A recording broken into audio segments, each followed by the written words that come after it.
তো সুলতান মুরাদ তারে নিয়ে গেলেন। বাড়ি নিয়ে যাওয়ার পরে ঘরের দরজার সামনে রাখার পরে স্ত্রী কাঁদতেছে।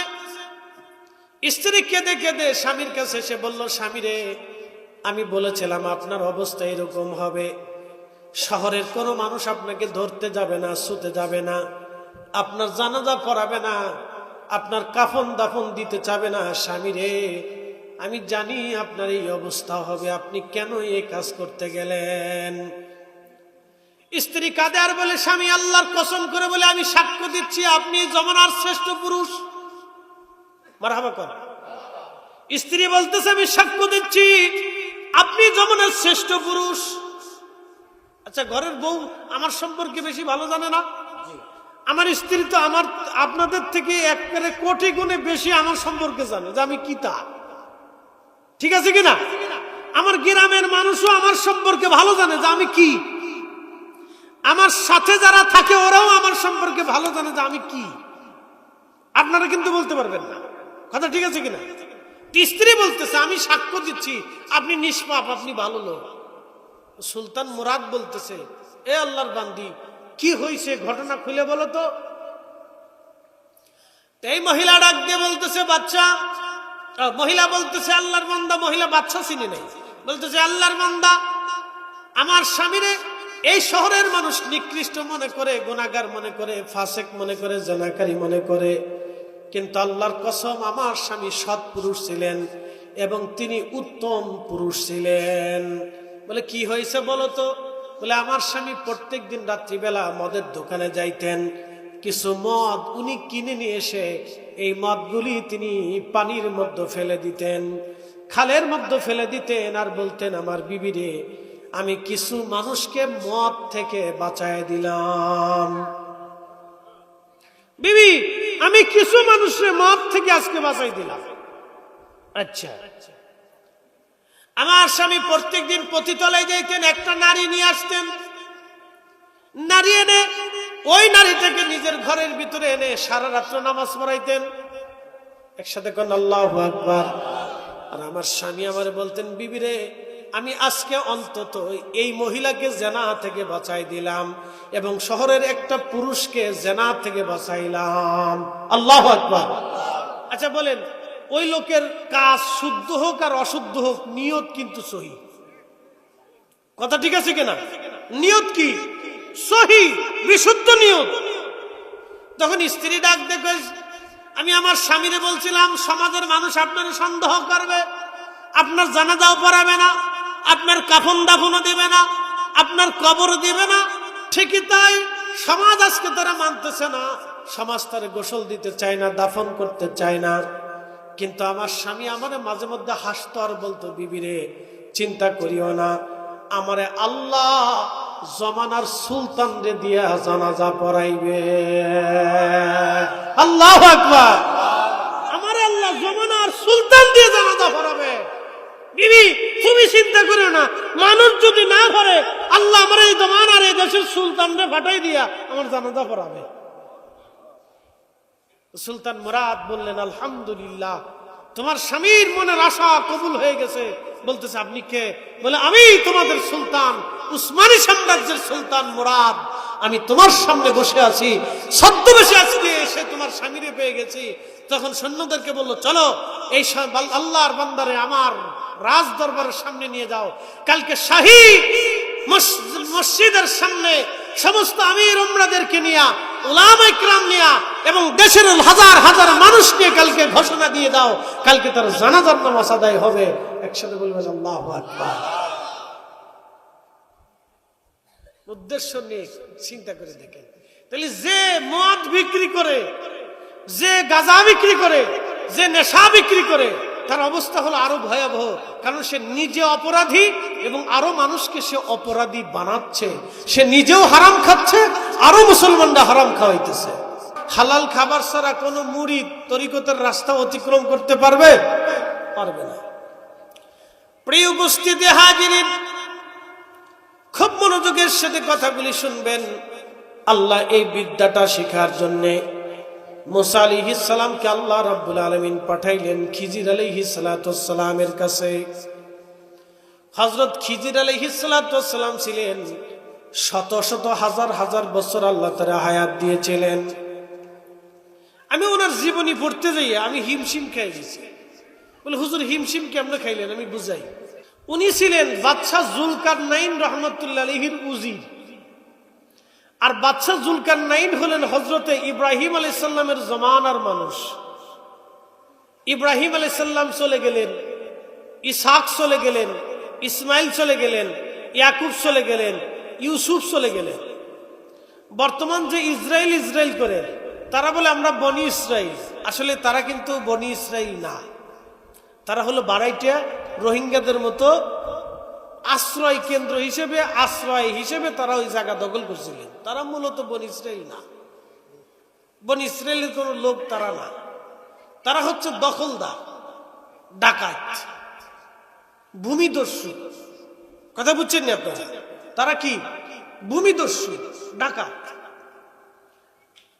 বনি ইসরায়েলের মূল ছিলেন হযরতে ইউসুফ, হযরতে ইসহাক আলাইহিস সালামের বেটা হযরতে ইয়াকুব আলাইহিস সালাম।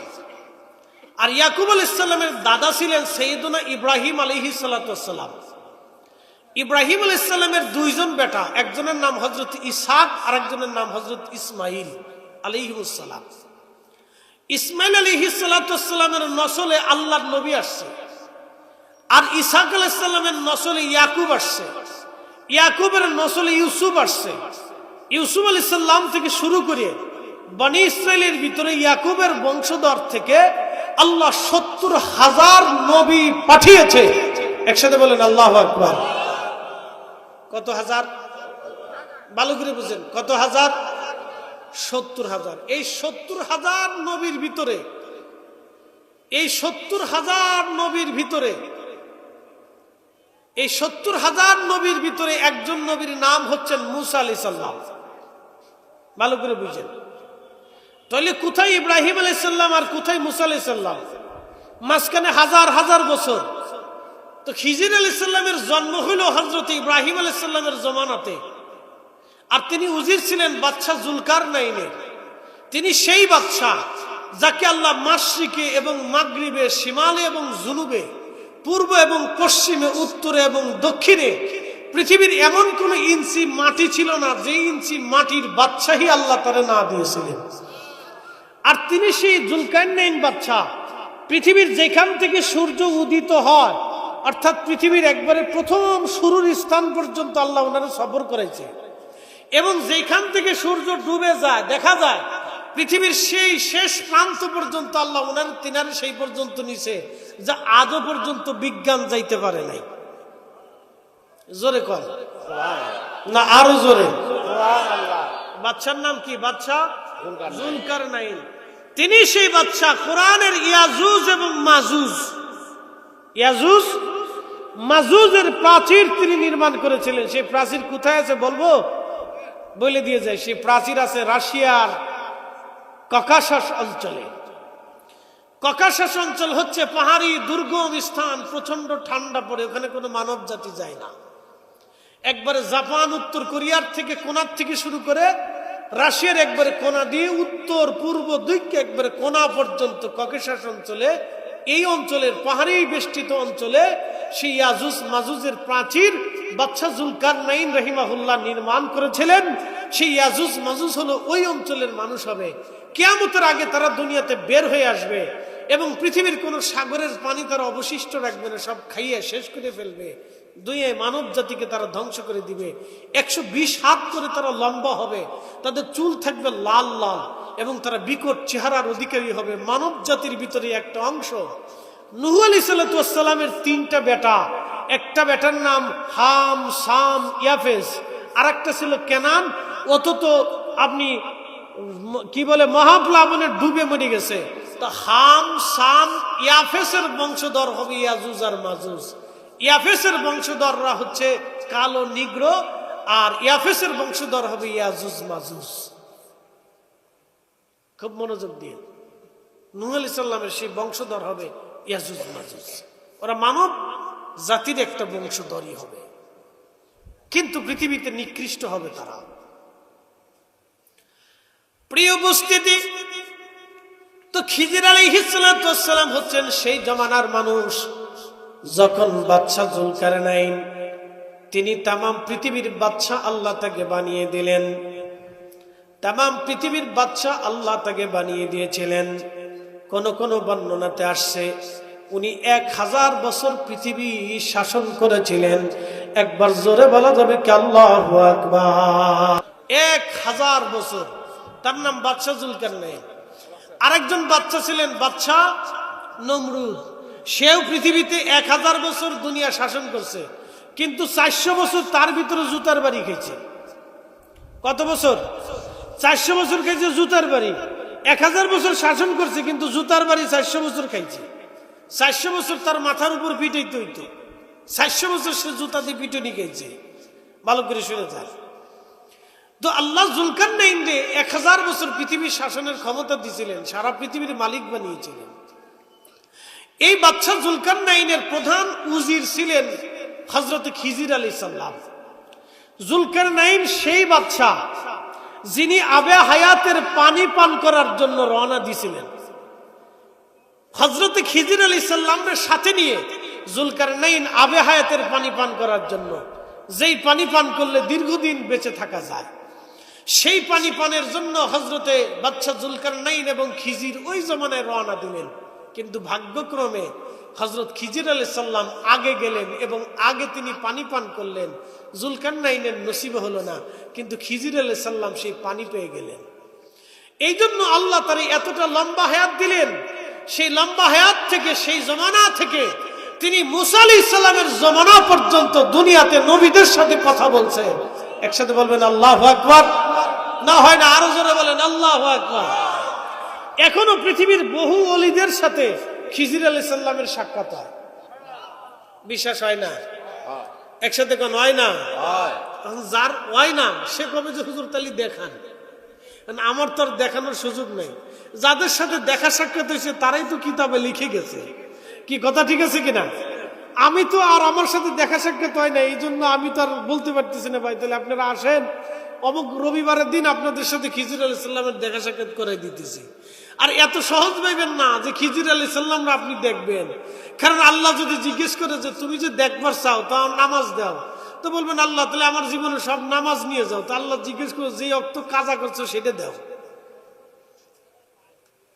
এরকম মুসলমান আমাদের এই ভিতরে আসেনি যে বলতে পারবো যে আল্লাহ প্রত্যেক ওয়াক্ত নামাজ জীবনে পড়ছি, এক ওয়াক্ত কাজা করিনি। এরকম মুসলমান আছে? আমরা পাবো না, খুব কম। এই কোটির ভিতরে 1-2 জন আছে কিনা সন্দেহ আছে। এরকম মুসলমান পাওয়া মুশকিল, বুঝলেন? প্রিয় ভাইরা আমার, খুব মনোযোগ দেবেন। খিজির আলাইহিস সালামের পরিচয় দিতে দিতে বহু দূর পর্যন্ত আমি চলে গেলাম। বাদশা জুলকারনাইন হযরত সাইয়েদনা ইব্রাহিম আলাইহিস সালাতু ওয়াস সালাম তিনি কাবা শরীফ গাঁথতেছিলেন। কাবা শরীফ গাঁথতেছিলেন তখন বাদশা জুলকারনাইন বাদশা হয়ে গেছেন। নমরুদ ধ্বংস হয়ে গেছে, বাদশা জুলকারনাইন বাদশা ছিলেন, কাবা শরীফ বানাইতেছিলেন। ইমাম ইবনু কাসির আল বেদায়ের মধ্যে লেখেন, তখন বাদশা জুলকারনাইন কাবা শরীফের পাশ দিয়ে যাওয়ার সময় বললেন, তোমার নাম কি? বলে আমার নাম ইব্রাহিম খলিলুল্লাহ।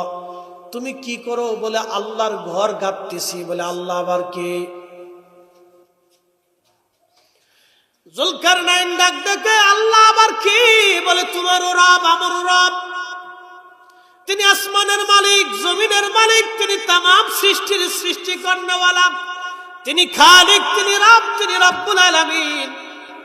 তখন জুলকারনাইন ডাক দিয়ে বলেন, ইব্রাহিম তোমার আল্লাহর কি দেখা যায়? কয় না, দেখা যায় না। খুদা দেখি না তো খুদা কেমনে মানবো? যুক্তি তো সুন্দর, কি কথা ঠিক আছে কিনা? এই যুক্তিটা কিন্তু এখনো নাস্তিকরা দেয় যে খুদা দেখি না তো খুদা কেমনে বিশ্বাস করবো। এখন যুক্তি দিয়ে নাস্তিকরে জিজ্ঞেস করবেন, নাস্তিক তুমি কি তোমার নিজেরে কোনোদিন দেখছো? কথা বুঝেন না মনে হয়? তুমি কি তোমার নিজেরে কোনোদিন দেখছো? বলে নিজেরে কেমনে দেখে বুঝাই আপনারে। আপনার আমার চোখে আলো আছে না? যদি রুহু না থাকে চোখে কি আলো থাকবে? হাতে শক্তি আছে না? যদি রুহু না থাকে শক্তি কি থাকবে? তাহলে আমাদের মূল শক্তি কিন্তু রুহু। কথা ঠিক আছে কিনা? আমাদের মূল শক্তি কি? রুহু। রুহু আছে, সব আছে, রুহু নাই, কিচ্ছু নেই। তাহলে রুহু পাঠাইলো কে? আল্লাহ। রুহু নিয়ে যাবে কে? আল্লাহ। কার মাধ্যমে নিবে? মালাকুল মউত। যখন নিয়ে যাবে তখন কি রুহুরে দেখা যায়? ভালো করে বুঝে কান, রুহু কি দেখা যায়? যে নিল তারে কি দেখা যায়? যার হুকুমে নিল তারে কি দেখা যায়? যেই জগতে নিল জগৎ কি দেখা যায়? রুহু যে 100 বছর, 70 বছর, 80 বছর, 60 বছর দুনিয়াতে বিচরণ করছে দেহের আকৃতি নিয়ে, এটা তো সত্য। একটা আকৃতি দিয়া, দেহ দিয়ে, রুহুরে তার ভিতরে ভরিয়ে দিয়ে একটা প্যাকেট বানাইয়া প্যাকেটের ভিতরে ভরিয়ে দিয়া দুনিয়াতে ছেড়ে দিছে। কে এবার দুনিয়া একটু ঘুরে ঘুরে দেখে আসো। দুনিয়ার আম গাছ দেখে মনে করছি এটাই আমার সব। দুনিয়ার টাকা পয়সা দেখে মনে করছি এটাই আমার সব। দুনিয়ার বিল্ডিং দেখে মনে করছি এটাই বুঝি সব। দুনিয়ার পাহাড় দেখে মনে করছি এটাই বিরাট কিছু। দুনিয়ার সাগর দেখে মনে করছি কত বড় রে, কত বড় রে। আমি দুনিয়ার একটা ছোট্ট সাগর দেখে মনে করছি কত বড় রে। এবার দুনিয়া কত বড় বুঝাই দিয়ে যায়। আল্লাহর নবী মেরাজে গেছেন। মেরাজে যাওয়ার পরে বেহেশতের ভিতরে একটা গম্বুজ দেখতে গেছেন। এই গম্বুজের ভিতরে হাউজে কাউসারের উৎপত্তি স্থল। নবীজি বললেন, আল্লাহর জিবরাইল আমারে নিয়ে গেল, গম্বুজের কাছে গেলাম। যাওয়ার পরে দেখি গম্বুজের তালা মারা। সেখানে এই দরজার কাছে যে দাঁড়াইলাম, জিবরাইল বলে, হুজুর দরজার তালার চাবি হচ্ছে বিসমিল্লাহ শরীফ, আপনি বিসমিল্লাহ পড়েন তালা খুলে যাবে। একসাথে কোন আল্লাহু আকবার। নাম কি?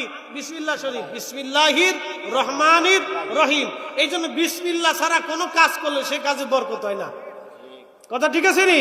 মুসলমানের বিসমিল্লাহ ছাড়া যে কাজ হয় এই কাজে কোনো বরকত হয় না। নবীজি তালা খুলে ফেললেন, ভিতরে ঢুকলেন। আল্লাহ রাসূল বললেন, সাহাবীরা ওই গম্বুজটা এত বড়, এত বিশাল যে পৃথিবীটাকে যদি গম্বুজের উপর রেখে দেওয়া হয়, সাহারা মরুভূমিতে একটা আংটি ছেড়ে দিলে আংটিটা যত বড়, গম্বুজের ভিতরে পৃথিবীটা তত বড়। আস্তে বলেন কেন?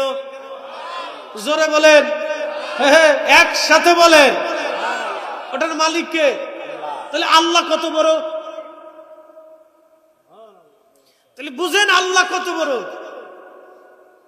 বুঝেন আল্লাহ কত বড়। সেই আল্লাহর হাকিকত মারেফত বেদ যদি বুঝতে চান, তাহলে এই জন্য ওলিরা বলছেন, মান আরাফা নাফসাহু ফাকাদ আরাফা রাব্বাহু।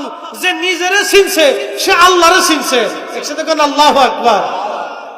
নিজেরে চিনতে হবে, আমি কেডা, আমারে কিসের লেগে দুনিয়াতে পাঠাইছে, কি জন্য আসছি, আসার উদ্দেশ্য কি, দুনিয়াতে ছেড়ে দেওয়ার উদ্দেশ্য কি, কি কারণে আল্লাহ দুনিয়াতে পাঠাইছে।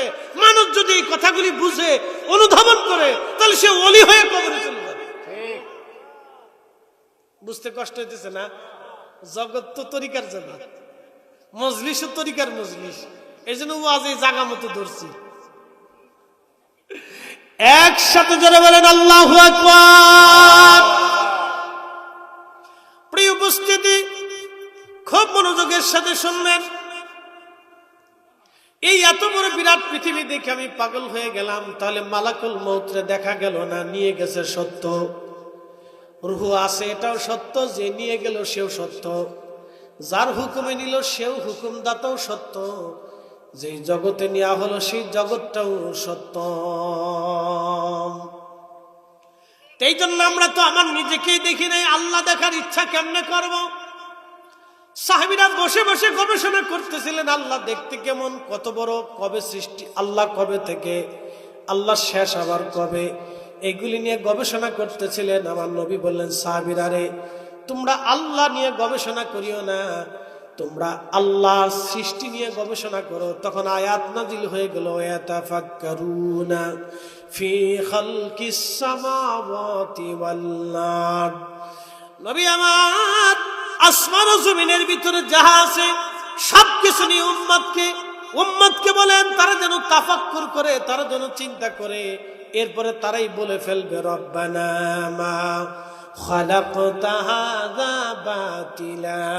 আল্লাহ, আপনি কোনো কিছু বিনা কারণে সৃষ্টি করেন নাই। আল্লাহ কারণেই সৃষ্টি করেছেন, কোন সৃষ্টি বিনা কারণে আল্লাহ সৃষ্টি করেন নাই। কারণের কারণেই যে কোনো একটা উদ্দেশ্য নিয়ে আমার আল্লাহ সৃষ্টি সৃজন করেছেন। একবার আওয়াজ তুলে বলা যাবে কি আল্লাহু আকবার। কখনো তোমাকে যদি ভুলি, কখনো তোমাকে যদি ভুলি, হেদায়েতের আলো জ্বেলে নিয় কাছে তুলি। কখনো তোমাকে যদি ভুলি, হেদায়েতের আলো জ্বেলে নিয় কাছে তুলি। ঠাই দিও প্রিয়তম ওগো মহিয়ান, তুমি রহমান তুমি মেহেরবান। অন্ধ গাহে না শুধু তোমার গুণগান, অন্ধ গাহে না শুধু তোমার গুণগান। বুঝেও বুঝে না তবু শান, তুমি রহমান তুমি মেহেরবান। এ পাবনাবাসী মনোযোগ দিয়ে কথাগুলি শুনে যাবেন। আজ আপনি বাদশাহ জুলকারনাইন ডাক দিয়ে বলেন, ইব্রাহিম আল্লাহ আছে বুঝবো কেমনে? বলে কি করলে তুমি বুঝবা যে আল্লাহ আছে? তুমি কিভাবে বুঝতে চাও যে আল্লাহ আছে? তখন জুলকারনাইন বললেন, ওই যে বোবা প্রাণী যারা কথা বলে না, ভেড়ার পাল, ওই ভেড়ার দলেরা যদি বলে লা ইলাহা ইল্লাল্লাহ, আল্লাহ ছাড়া কোনো ইলাহা নাই, আল্লাহ ছাড়া কোনো মাবুদ নাই, তাহলে আমি জুলকারনাইন বিশ্বাস করে নেব আল্লাহ আছে। সুবহানাল্লাহ কোন? কিসের দল? ভেড়ারা কি কথা কয়? গরু কথা বলে, ছাগলেও তো বলে না। তো ভেড়া যেহেতু কথা বলে না, ওর তো জবান নাই, অবলা প্রাণী, ও যদি লা ইলাহা ইল্লাল্লাহ বলে তাহলে আমি বুঝবো যে আল্লাহ আছে। আর যদি না বলে তাহলে বুঝবো তোমার আল্লাহ মিথ্যা, তুমি মিথ্যা। চ্যালেঞ্জ সুন্দর। ইব্রাহিম আলাইহিস সালাম বললেন, ঠিক আছে তাহলে ভেড়াল পারে ডাকো, যাই বলো নবী ইব্রাহিম তোমাদেরকে ডাকছে। তো নবী ইব্রাহিমের ডাক শুনিয়া ভেড়ার পাল ইব্রাহিম আলাইহিস সালামের কাছে কাবা শরীফের কাছে আসছে। মারহাবা কর। তখন কাবা শরীফ কি করতেছে? গাঁথতেছে, গাঁথতেছে। ভালো করে শুনে যান, এই কাবারও ইতিহাস আছে, কাবারও ইতিহাস আছে। কাবা শরীফ তখন গাঁথতেছে। কাবা শরীফের যে গিলাফ চড়িয়েছিলেন সেটার ইতিহাস আছে, কে প্রথম গিলাফ চড়াইছিল। বুঝতে পারছেন? প্রত্যেকটা ঘটনার ভিতরে রহস্য আছে, অবশ্যই আল্লাহর ভেদ আছে। ইব্রাহিম আলাইহিস সালাম বললেন, হে ভেড়ার দল, তোমরা বলো আল্লাহর কালেমার সাক্ষী দাও। তখন ভেড়া সবাই একসাথে জবান খুলে বলতে লাগলো, লা ইলাহা ইল্লাল্লাহু ইব্রাহিম খলিলুল্লাহ। একবার জোরে বলা যাবে কি আল্লাহু আকবার। আল্লাহ আসেনি? জোরে বলেন আসেনি? এক বেদুইন এসে রাসূলকে বলতেছে, হুজুর আপনি যে নবী, প্রমাণ কি? বুঝেন, আপনি তো নবী, তো প্রমাণ কি? তো নবীজি বললেন, বেদুইন তুমি কি প্রমাণ চাও? বলে, হুজুর ওই যে গাছ আছে, আপনারা যারা সৌদি আরবে গেছেন দেখবেন মরুভূমিতে, পাহাড়ে, কোনাকাঞ্চিতে বিভিন্ন জায়গায় বাবলা গাছের মতো গাছ আছে। এগুলি খুব শক্ত এবং অল্প পানিতেও বেঁচে থাকে, মরুভূমির ভিতরে টিকে থাকে। যত প্রচন্ড রোদ হোক এটা মরে না সহজে, এটা জেতা থাকে, এমনি খাড়া হয়ে থাকে। বিরাট শক্ত গাছ, বাবলা গাছ। তো নবীজিকে বেদুইন বলল, হুজুর ওই গাছে যদি আপনার সামনে হেঁটে হেঁটে এসে কালেমার সাক্ষ্য দেয় তাইলে আমি বুঝবো আপনি নবী। একসাথে কোন আল্লাহু আকবার। আচ্ছা বলেন, গাছে কি হাঁটে? কিন্তু আজকে হাঁটবে। বলে কারণ কি? উনি যদি নবী হয় তাহলে উনি বললে গাছে হাঁটবে, উনি যদি নবী হয় তাহলে উনি বললে গাছে কথা বলবে। গাছের তো জবান নাই, আছে জবান নাই, কিন্তু উনি বললে বলবে, কারণ উনি নবী। ভালো করে বুঝে যান, এটা মানবতার বিদ্যা, এটার নাম মুজেজা, নবীদের জন্য মুজেজা, আর অলিদের জন্য হচ্ছে কারামত। শাহজালাল ইয়ামানি মুজাররিদি যখন জায়নামাজ বিছাইছিলেন সুরমা নদীর উপরে, আচ্ছা বলেন তো পানির উপরে কি জায়নামাজ ভাসে? সেই জায়নামাজের উপরে উনি দাঁড়ায় নামাজ পড়লেন। আচ্ছা বলেন একটা মানুষ কি জায়নামাজে দাঁড়ায় পানির উপরে দাঁড়ায় থাকতে পারে? ওটা ডুবে যাবে না? তো ডুবে যাবে, কিন্তু দাঁড়ায় রয়েছেন। বলে কেন? উনি অলি। একসাথে বলেন উনি কি? জোরে বলেন উনি কি? এরকম ঘটনা ইরাকের দজলাতে ইমাম শাফি রহিমাহুল্লাহর জীবনে ঘটেছিল। এক বহাসে খলিফা হারুনুর রশিদের জমানাতে হযরত ইমাম শাফি রহিমাহুল্লাহ তিনি বললেন জায়নামাজ আনেন, আজকে দজলা নদীর উপর আমি নামাজ পড়বো। জায়নামাজ এনে দজলা নদীর উপর বিছাইয়া উনি পানির উপরে নামাজ পড়লেন, পুরা জোহরের নামাজ। নামাজ শেষ করে বললেন, এ খ্রিস্টানরা, তোমরা যারা আজকে বহাস করার জন্য আসছো, তোমরা যদি কলিজায় সাহস থাকে আর তোমরা যদি হকের উপরে থাকো, তাহলে তোমরাও আসো এই জায়নামাজ বিছাইয়া অথবা কাপড় বিছাইয়া তোমরাও নদীর উপরে ভাসতে ভাসতে দজলা নদীর মাঝখানে আসো। আজকে বহাস স্টেজে হবে না, আজকে বহাস হবে দজলা নদীর উপরে, দেখি কে হক আর কে বাতিল। যদি তোমরাও দজলা নদীর মাঝখানে আইসা আমার সামনে বহাসে দাঁড়াইতে পারো, তাহলে আর বহাসে টিকতে পারো, তাহলে বহাস হবে। আসো বহাসের সাহস আজকে দেখে যাই। তখন খ্রিস্টানরা কয়, আমরা তো পারতামই না, আমরা 14 পুরুষেরও ক্ষমতা নাই। একসাথে কেন আল্লাহু আকবার। অলিদের ভাওয়ার আসেনি? অলিরা শুধু তলোয়ারের জোর দিয়ে ইসলামের দেশে আসে নাই। কেউ যদি মনে করেন যে একবারে বোমা ছুটে ফুটাইয়া বন্দুক দিয়ে গুলি চুলি করিয়া শক্তি প্রদর্শন করে ইসলাম একবারে কায়েম করে ফেলবো, সাতার আশা ঘুরে বালি, আল্লাহর অলিরা যা করছে কিয়ামত পর্যন্ত চেষ্টা করলেও আপনি তা পারবেন না।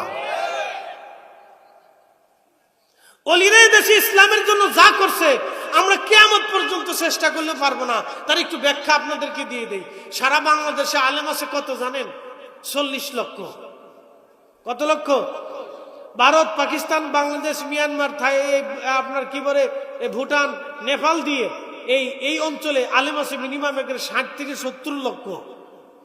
70 লক্ষ আলেম আছে, লক্ষ লক্ষ মসজিদ আছে। পুরা ঢাকা শহর মসজিদের শহর। বাংলাদেশে কত লক্ষ মসজিদ আছে হিসাব নাই। ভারতে, পাকিস্তানে, বিভিন্ন দেশে মসজিদ আছে। প্রত্যেক জুমাতে মসজিদের ইমাম সাহেবরা ওয়াজ করে, প্রত্যেক ইউটিউবে ওয়াজ করে, পত্রপত্রিকা আছে, ফেসবুক আছে, এই ইউটিউব আছে, সভা সেমিনার আছে, বিভিন্ন মিডিয়ার মাধ্যমে মানুষ ইসলামের দাওয়াত দিচ্ছে। মুসলমান হয়েছে কয়জন বলেন? গড়ে কয়জন হয়েছে? আপনি যদি 100%-এ 1% ধরেন তাও হবে না।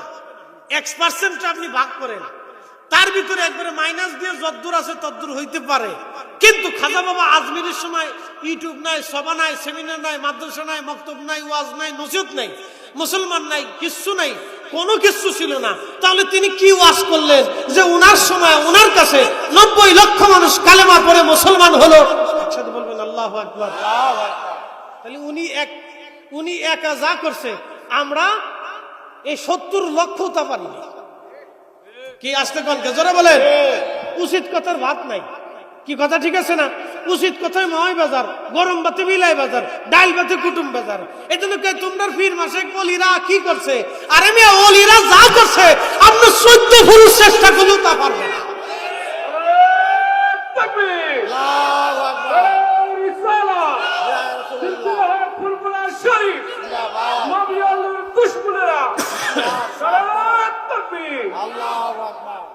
আচ্ছা আপনাদেরকে প্রশ্ন করি, এদেশে ফুরফুরার হুজুর কেবলা যখন আসছেন, ওনার সাথে যখন আসছেন, তারপরে আল্লামা রুহুল আমিন বসিরহাটি রহমতুল্লাহ যখন আসছেন, তখন এদেশে কি এত মাদ্রাসা ছিল?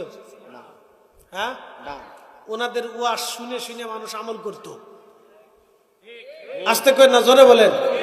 কারামত আলী জৈনপুরি রহমতুল্লাহ থেকে শুরু করে ওনার পরবর্তীতে যারা আসছে, তখন এদেশে এত মাদ্রাসা মক্তব ছিল?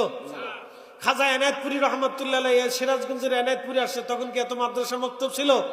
ওনাদের কাছে মুরিদ হয়ে বায়াত নিয়ে মানুষ জিকির করতো, নামাজ পড়তো, মিলাদ পড়তো, দুরুদ পড়তো, কান্নাকাটি করতো, নামাজ পড়তো, রোজা রাখতো, আল্লাহর দ্বীন ইসলাম মেনে চলতো। কথা বলেন না, ঠিক আছে কিনা? তাহলে ওনাদের খেদমতে আপনি ছোট করে দেখার কোনো সুযোগ নাই।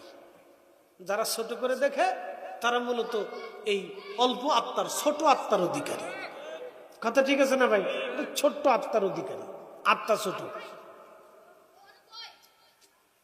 আরে বীর ভালন, এত কথা কওয়া লাগবে না। ওরা আজকে ঈদের আনন্দ হয়েছে, বাপের পকেট, চাচার পকেট, দাদার পকেট, নানার পকেট, খালা ফুফা যদি থাকে তো তারও পকেট থেকে কাটবে। আজকে সব পকেট কাটবে। আজকে যত পকেট আছে কাটার দান্দা, কোথার থেকে টাকা বের করা যায়। ওরা আজকে খুশি। তবে আর এক গ্রুপও খুশি, বলে কারা? কবরওয়ালারা। এই বাচ্চাদের থেকে এরা বেশি খুশি। সব রুহগুলি কবরের উপর বসে রয়েছে। আমার সন্তান আজকের মাহফিলে গেছে, আমার সন্তান আজকে আমার জন্য দোয়া করবে। একসাথে করে আল্লাহু আকবার। কিন্তু হতভাগা দোয়া করেও না, দোয়া মানেও না। এটা হতভাগা। এটার নাম কি? হতভাগা, হতসারা, হতভাগা, বদকবরিয়া। দোয়া মানলেও না, দোয়া করলেও না, বাপ মার হক আদায় হইলেও না। আপনাদেরকে বলে দিয়ে যাই, কাবা শরীফের ইমাম সাহেব হয়েও যদি 40 বছরও নামাজ পড়ায় কাজ হবে না। যদি কিয়ামতের ময়দানে আল্লাহ রসুলের দরবারে, আল্লাহর দরবারে তার পিতা মাতা বলে, আল্লাহ আমার সন্তান কাবার ইমাম ছিল কিন্তু আমার হক আদায় করে নাই, শেষ। একসাথে বলেন কি? শেষ। 40 বছর কাবা শরীফে নামাজ পড়লো কাজ হবে না। 40,000 বছর মাকামে ইব্রাহিমে নামাজ পড়লো কাজ হবে না। 40 কোটি বছর যদি মাকামে ইব্রাহিমে নামাজ পড়ে তাও কাজ হবে না। হিসাব সহজ। প্রিয় উপস্থিতি হাজিরিন, আল্লাহ নবী বললেন, বেদুইন তুমি গাছের যা বলো গাছ, নবী তোমাকে তলব করেছে। বেদুইন গাছের কাছে চলে গেলেন, গাছ নবী তোমাকে ডেকেছেন। এই কথা শুনিয়া গাছ ডান দিকে একটা মুচুর দিল, বাম দিকে একটা মুচুর দিয়া তার সমস্ত ডাল, তার সমস্ত ওই গুড়ানির যত শিকড় বাকড় আছে সব মাটির ভিতর থেকে উঠাইয়া ওই শিকড়গুলি দিয়া গাছ হেঁটে হেঁটে হেঁটে হেঁটে আল্লাহর নবীর সামনে দাঁড়াইয়া তার সমস্ত ডালপালাগুলি ঝুঁকাইয়া নবীজির সামনে দাঁড়ায় গেল। আল্লাহ নবী বলেন, গাছ তুমি আমার কালেমার সাক্ষ্য দাও।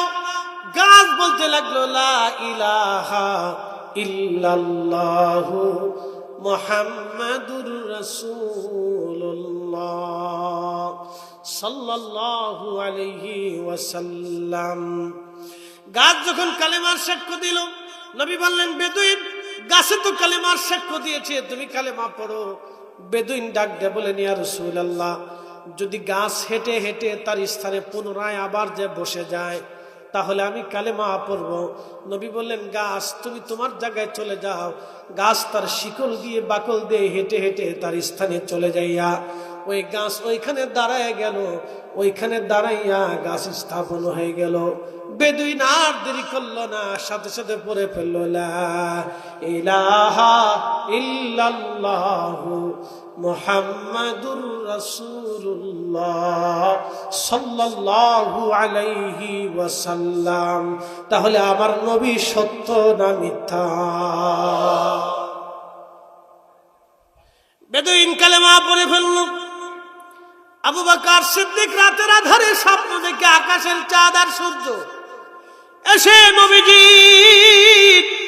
কোলের মধ্যে এসে, কোলের ভিতরে এসে, নবীজির কোলের মধ্যে এসে আবু বকর সিদ্দিক চাঁদ আর সূর্য কোলের মধ্যে চলে আসছে। ওনার চাদর দিয়ে উনি চাঁদ আর সূর্যকে ঢেকে ধরলেন। রাত্রিবেলা স্বপ্ন দেখলেন, আশ্চর্য স্বপ্ন, জীবনে তো এরকম স্বপ্ন কোনোদিন দেখি নাই। সিদ্দিক আকবর সকালবেলা সিরিয়াতে এক পাদ্রীর কাছে চলে গেলেন। সিরিয়াতে প্রচুর পরিমাণে খ্রিস্টানদের বসবাস ছিল, অর্থাৎ শাম বলা হতো বর্তমান ফিলিস্তিন, জর্দান, সিরিয়া এই অঞ্চলটাকে বলা হতো শাম, লিবিয়া, লেবানন সহ। লেবানন, ফিলিস্তিন, ইসরায়েল যে জায়গা দখল করেছে ওটা তো ইসরায়েল কোনো রাষ্ট্র না, ওটা তো দখলদার। কথা ঠিক আছে কিনা? ওটা তো মূলত কোনো রাষ্ট্র না, দখলদার। এটা ছিল ফিলিস্তিন। আর প্রাচীন এই অঞ্চলের নাম ছিল, এটার নাম ছিল হচ্ছে হারান। হারান বলা হতো, একবারে প্রাচীন কালে এই অঞ্চলটাকে আগে হারান বলা হতো। খুব মনোযোগ দিবেন। এই ফিলিস্তিন, লিবিয়া, লেবানন, জর্দান সিরিয়া এই অঞ্চল থেকে আগে বলা হতো শাম। শাম, এই শাম দেশে আগে খ্রিস্টানদের বসবাস ছিল বেশি। তখন একজন খ্রিস্টান পাদ্রির কাছে যাইয়া হযরত আবু বকর ডাক দিয়ে বলেন, পাদ্রি রে, আমি গতকাল রাত্রিবেলা এই স্বপ্ন দেখছি, তুমি কি তাবির ব্যাখ্যা করে দিতে পারো? পাদ্রি ডাক দিয়ে বলল, স্বপ্ন কি বলতো?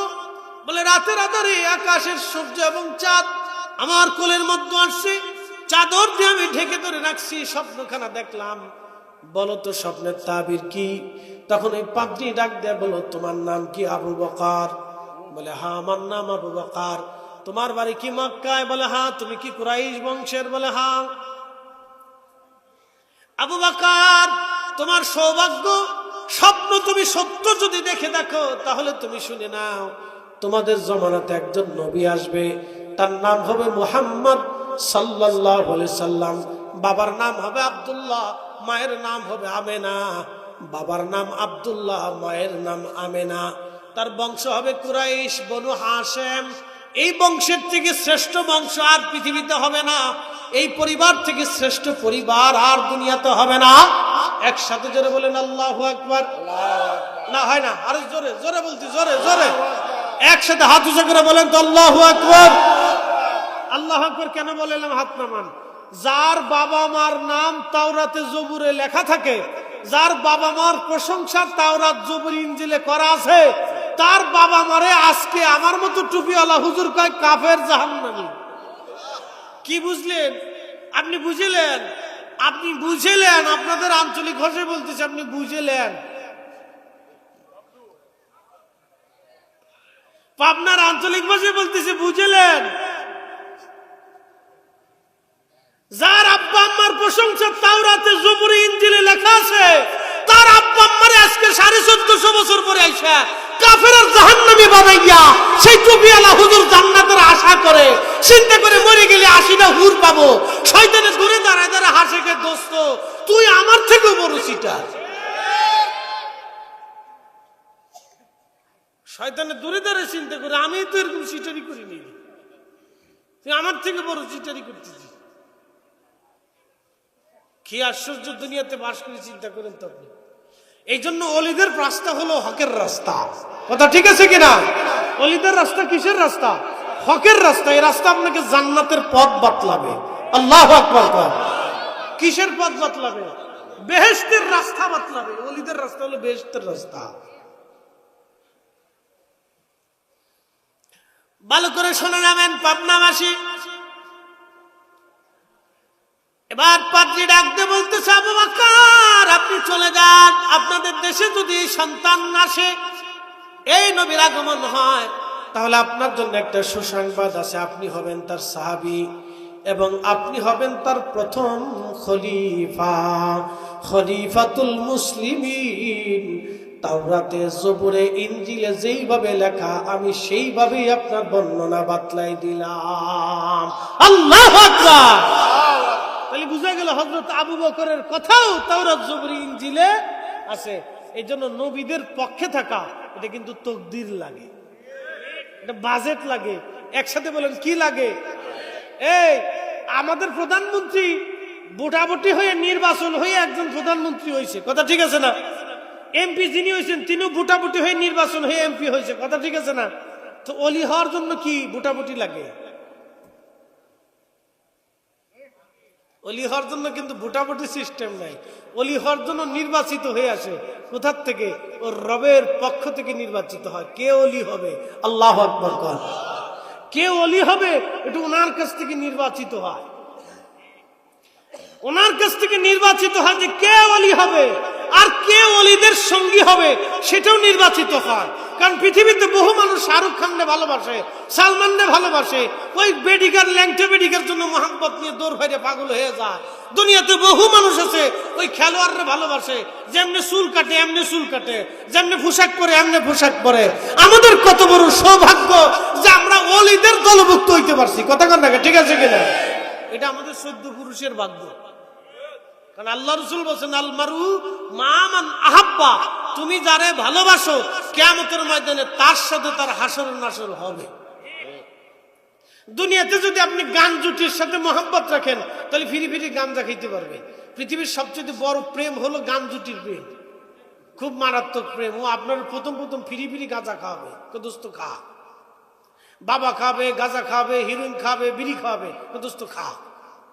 দোস্ত খা হয়ে আপনার দলে যদি একবার ভিড়াইতে পারে, ওরে আপনি নিজেই বাপের টাকা খরচ করিয়া, বাপের টাকা চুরি করিয়া, মার পকেটে চুরি করিয়া, মার গহনা বিক্রি করিয়া, বোনের সম্পদ বিক্রি করিয়া, বাপের সম্পদ বিক্রি করিয়া, তারপরে নিজেও গাঁজা খাবেন, দোস্তরও খাবে।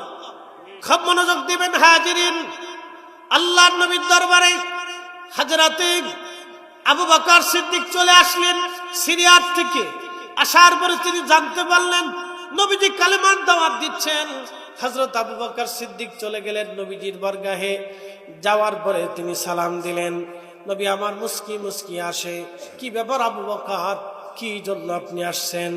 হযরত আবু বকর বললেন, ওগো ইয়া রাসূলুল্লাহ, আপনি আমার একটা মুজিজা দেখান, আপনি আমার একটা মুজিজা দেখান, যাতে কালেমা পড়তে আমার মন সায় দেয় এবং আপনার প্রতি আমার বিশ্বাস এবং ইয়াকিন যেন মজবুত হয়ে যায়।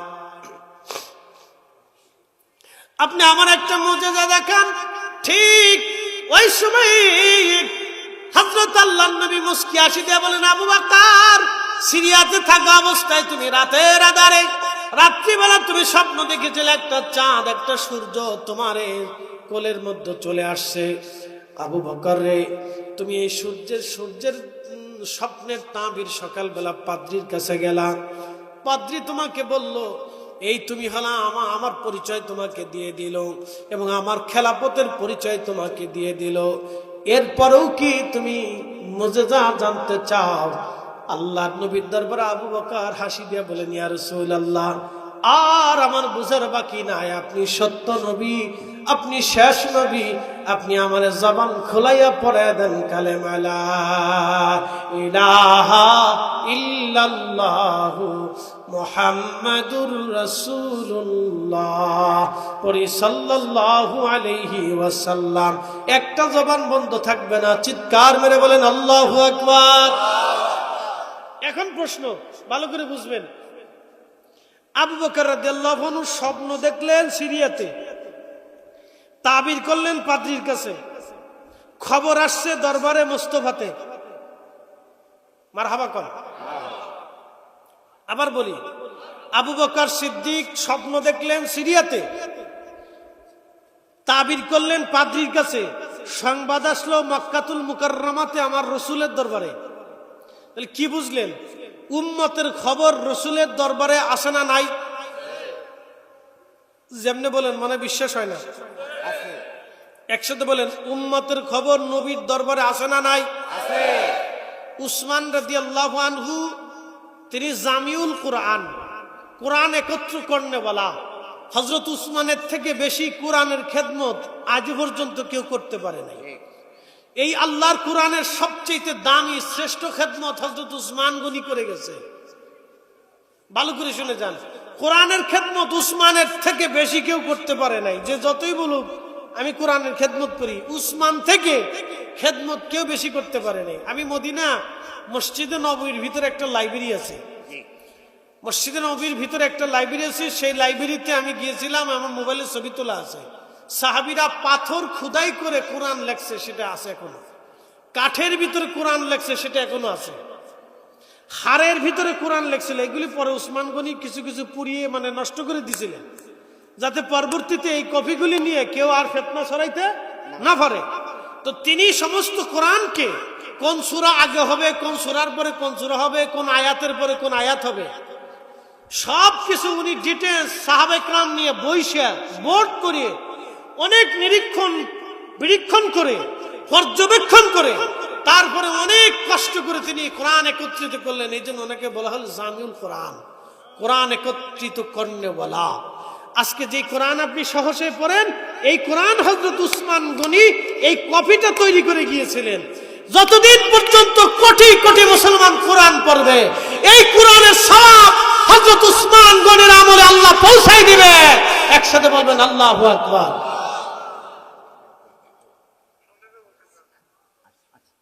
তো খুব মনোযোগ দেন। ফুরফুরার হুজুরের সিলসিলার বায়াত কারা কারা আছেন হাত উঁচা করেন তো। ফুরফুরার সিলসিলার কারা কারা আছেন হাত উঁচা করেন। সরচিনা ফুরফুরা এই মসলক ফুরফুরার নিসবত হাত উঁচা করেন। না ভয় নেই, ভয় নেই, আমি শরম দিতেছি না, প্রশংসা করতেছি না, ভয় নেই, হাত উঁচা করে রাখেন। তাহলে এখানে আমরার অধিকাংশ লোকই ফুরফুরা সিলসিলার মসলকের লোক, হাত নামান। আচ্ছা আপনারা সিলসিলা কিছু কিছু আমল করেন না? একসাথে বলেন, করেন না? তাহলে এই সবগুলো কি আবু বকর সিদ্দিক ফুরফুরাবি জমানার মুজাদ্দেদের আমল নামায় যাবে না? ওনার পীর মুর্শিদ ফতেহ আলী রসুল আমার আমল নামায় যাবে না? ওনার পীর মুর্শিদ নূর মোহাম্মদ নিজামপুরি রহমতুল্লাহ আমল নামায় যাবে না? তিনার পীর মুর্শিদ সৈয়দ আহমদ বেরেলভী রহমতুল্লাহ আমল নামায় যাবে না?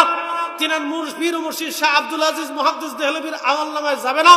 তিনার পীর মুর্শিদ শাহ ওলিউল্লাহ মুহাদ্দিস দেহলভীর আমল নামায় যাবে না? তিনার পীর মুর্শিদ হযরতে শাহ আব্দুর রহিম মুহাদ্দিস দেহলভীর আমল নামায় যাবে না? তিনার পীর মুর্শিদ শেখ হযরত আব্দুল্লাহ আকবর আবাদী রহমতুল্লাহ আমল নামায় যাবে না? তিনার পীর মুর্শিদ শেখ আদম বিন নুরি রহমতুল্লাহ আমল নামায় যাবে না? তিনার পীর মুর্শিদ মুজাদ্দিদ আল হোসেনী সেরহিন্দি ফারুকি রহমতুল্লাহ আমল নামায় যাবে না? তিনার পীর মুর্শিদ খাজা বাকিবিল্লাহ রহমতুল্লাহ আমল নামায় যাবে না? এইভাবে নেকি যাইতে যাইতে আল্লাহ রাসূল পর্যন্ত যাবে। একসাথে কোন আল্লাহু আকবার। মনে রাখেন, তাহলে কোরআন শরীফ যতদিন পর্যন্ত মুসলমান পড়বে সমস্ত নেকি হযরত ওসমানের আমল নামায় জমা হয়ে যাবে। এই জন্য তরিকা আর সিলসিলার ভুক্ত হইন। সিলসিলা ভুক্ত হলে লাভ আছে। বলে লাভ কি? মরার পরে ওই ছেলেরা ভুলে যায়, মেয়েও ভুলে যায়। কারণ মেয়ের বাচ্চা কাচ্চা হলে, সংসার হলে তখন আর বাবার কথা মনে থাকে না। নিজের সন্তানদের প্রতি প্রেম এসে মায়া চলে যায়। কথা ঠিক আছে না? ছেলেদেরও একসময় তারা ভুলে যায়, কারণ বাচ্চা কাচ্চার প্রতি একটা মায়া এসে দিয়ে বাবা মার কথা মনে থাকতে চায় না। তখন সংসারে অনেক ঝামেলা, অনেক সময় মনে থাকে না। কিন্তু মনে রাখেন, সিলসিলা কোনোদিন আপনারা ভুলবে না। মনে রাখেন, সিলসিলা আপনারা ভুলবে না। বলে মাহফিল যত জায়গায় হবে, আজকে এই দরবারে মাহফিল, সিদ্দিকিয়া দরবারে মাহফিল, আজকে দোয়ার সময় কিন্তু বলা হবে আল্লাহ সিলসিলার যারা কবরে গেছে তুমি তাদেরকে মাফ করে দাও। তার মানে বোঝা গেল এই 500 বছর যদি সিলসিলা, 400 বছরের সিলসিলা, 200 বছরের সিলসিলা, 100 বছরের সিলসিলা, যত মানুষ কবরে গেছে সবার কবরে আজকে নেকি চলে যাবে। একসাথে কোন আল্লাহু আকবার। তাহলে সিলসিলা ভুক্ত হয়ে লাভ হয়েছে না লস হয়েছে? সব ভুলে গেলেও আপনার লস হয়নি। সব ভুলে যাবে, পাড়া প্রতিবেশীরাও ভুলে যাবে, আত্মীয় স্বজনও ভুলে যাবে, দুনিয়ার মানুষ ভুলে যাবে, কিন্তু সিলসিলা আপনাকে ভুলবে না, তরিকা আপনারা ভুলবে না। তরিকা আপনারা নিতে নিতে নিতে নিতে 500 বছর বড় তরিকা নিয়ে যাবে। একসাথে কোন আল্লাহু আকবার। হাতি বাঁচলেও লাখ, মরলেও লাখ। এজন্য অলিরা থাকলেও লাখ, এন্তেকালের পরেও লাখ। অলিরা মরার আগেও অলি, মরার পরেও অলি। আচ্ছা আপনাদেরকে জিজ্ঞেস করি, জবাব দিবেন। নবীরা এন্তেকালের আগে কি? নবী, জোরে বলেন। এন্তেকালের আগে কি? এন্তেকালের পরে কি? জোরে বলেন। না না, আসতে করেন না, জোরে বলেন। অলিরা এন্তেকালের আগে কি? অলি। এন্তেকালের পরে কি? এতে হিসাব সোজা। অনেকে কয় শাহজালাল রহমতুল্লাহ মাজারে আছে কি? আমি কই শাহজালাল রহমতুল্লাহ মাজারে শাহজালাল নিজে আছে। আর উনি যদি থাকে তার আমার আর লাগে কি? উনি যদি থাকে তো আমার লাগে কি? আমি তো গেছি উনার জিয়ারতে। বলে মদিনা শরীফে অনেকে হাজিরা বলবে, অনেক হাজি, অনেকের সাথে হজে যদি জানতে বলবে মদিনা শরীফে কিছু নাই, যায় নামাজ কালাম পড়ে চলে আসবে। ওখানে নাই কিছু। রওজা শরীফে, নবীর রওজা, এখানে কিছু নাই। না, তা দিবে না। বলে রবির রওজা শরীফে কিছু নাই। আচ্ছা আপনাদেরকে বলি, নবী না থাকলে কালেমা আছে? নবী না থাকলে কোরআন আছে? কোরআন কি আল্লাহ সরাসরি শিখেছে? তো কোরআন কে শিখেছে? নবী শিখেছে। আলিফ লাম মিম, আলিফ লাম রা, ইয়াসিন, যালিকাল কিতাবু লা রাইবা ফীহি হুদাল লিল মুত্তাকিন الذين يؤمنون بالغيب ويقيمون الصلاة। এটি কি সরাসরি আল্লাহ শিখিয়েছে না নবী শিখিয়েছে? এই যে আপনারা নামাজ পড়েন, নবীজি শিক্ষা দিলেন। কালেমা নবী শিক্ষা দিলেন।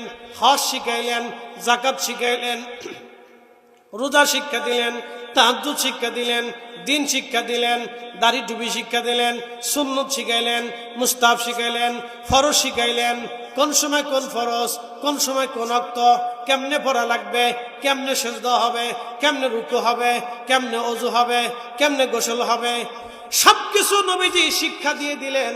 তার মানে নবী নাই, ইসলাম নাই, নবী আছে, ইসলাম আছে। এই জন্য রওজা শরীফে কেউ যদি বলে নবীর রওজায় আছে কি, আপনি বলবেন নবীর রওজায় ইসলাম আছে, কালেমা আছে, ঈমান আছে, দ্বীন আছে। কথা কন না কা? রাসূলের রওজায় যদি কিছু না থাকে তাহলে উম্মতের জীবনের কিছু নাই। পাগল ছাগল দিয়ে দেশ ভরে গেছে। পাগল দিয়ে কি হয়েছে? দেশ ভরে গেছে। সাইকোলজিক্যাল প্রবলেম, মানুষ বুঝে না অনেক কিছু। অনেক পাগল দিয়ে দেশ ভরে গেছে। আমি একদিন আমার ফরিদপুরের কানাইপুর স্ট্যান্ডের দ্বারা দিয়েছি, মাগরিবের আজান দেবে দেবে, এমন সময় দেখি কুরবানির আগে দেশে গেছি, হজ কুরবানির সময়। তো এক ভদ্রলোক একটা লিফলেট নিয়ে আসছে, এরকম একটা লিফলেট টেনে আমার কাছে দাঁড়াইও মোটরসাইকেল চালাই দিয়ে আমার হাতে লিফলেটটা ধরাই দিয়ে চলে গেছে। আমি লিফলেটের মধ্যে লেখা দেখলাম হজের নিয়মাবলী লেখা আছে। মদিনা শরীফে, মক্কা শরীফে হজ শেষ করে মদিনা শরীফে নবীজির মসজিদে নববীতে নামাজ পড়ার নিয়তে যাবেন। সাবধান, নবীজির রওজা শরীফ জিয়ারতের নিয়ত করা হারাম এবং বেদাত, কবিরা গুনাহ, শিরিক।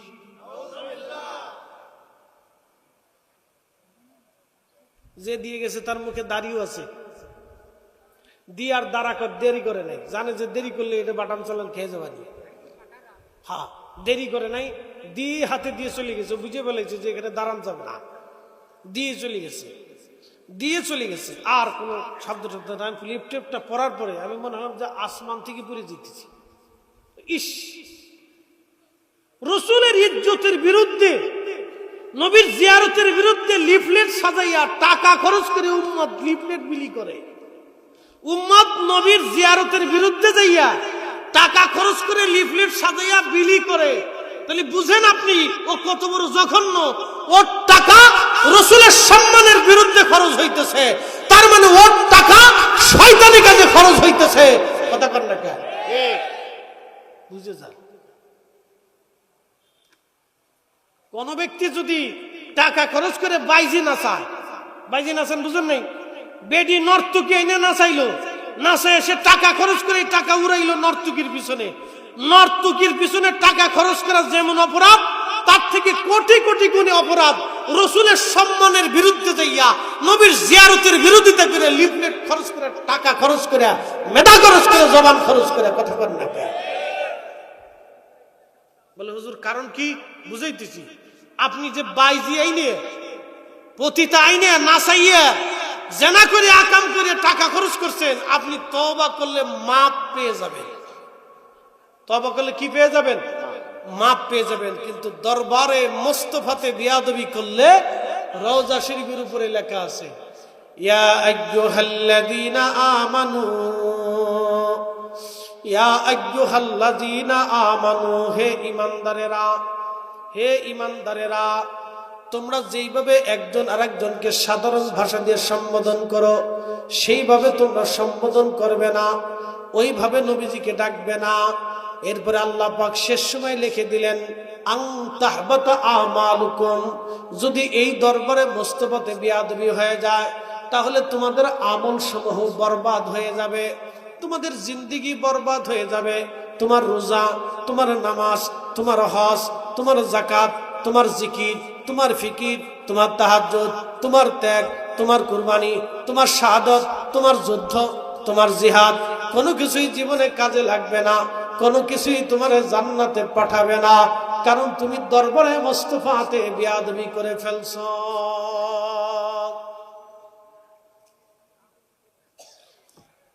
বাবা নামাসি, খুব মনোযোগের সাথে কথাগুলি শুনবেন ভাই আমার, এগুলি বোঝার কথা, এইগুলি বুঝবান কথা। এই জন্য দরবারে মুস্তাফা জিয়ারত খুবই দামি জিনিস।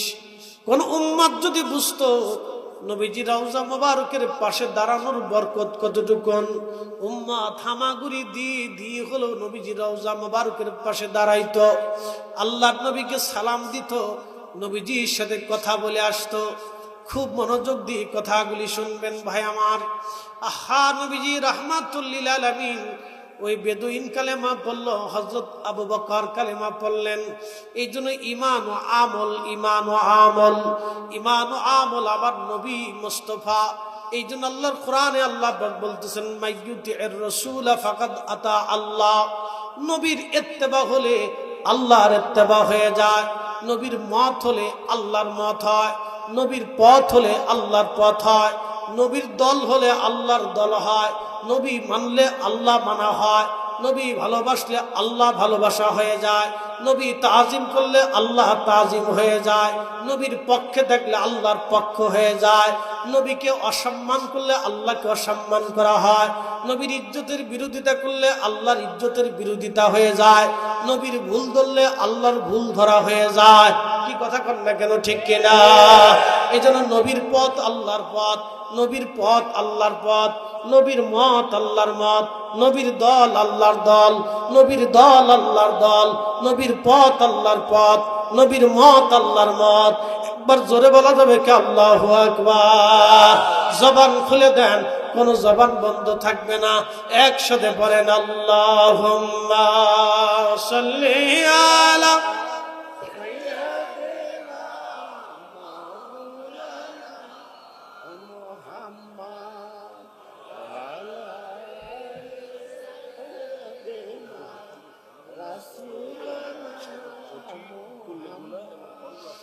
Allahumma salli ala Maulana Muhammad wa ala ali Sayyidina Maulana। একটু জিকিরে লা ইলাহা, জোরে লা ইলাহা, লা ইলাহা, হক লা ইলাহা। আসিয়া বলে আল্লাহ আল্লাহ, ফেরাউন দিছে কত জ্বালা। আল্লাহ বলেন ও জিবরাইল, আল্লাহ বলেন ও জিবরাইল, খুলো হে জান্নাতের তালা। লা ইলাহা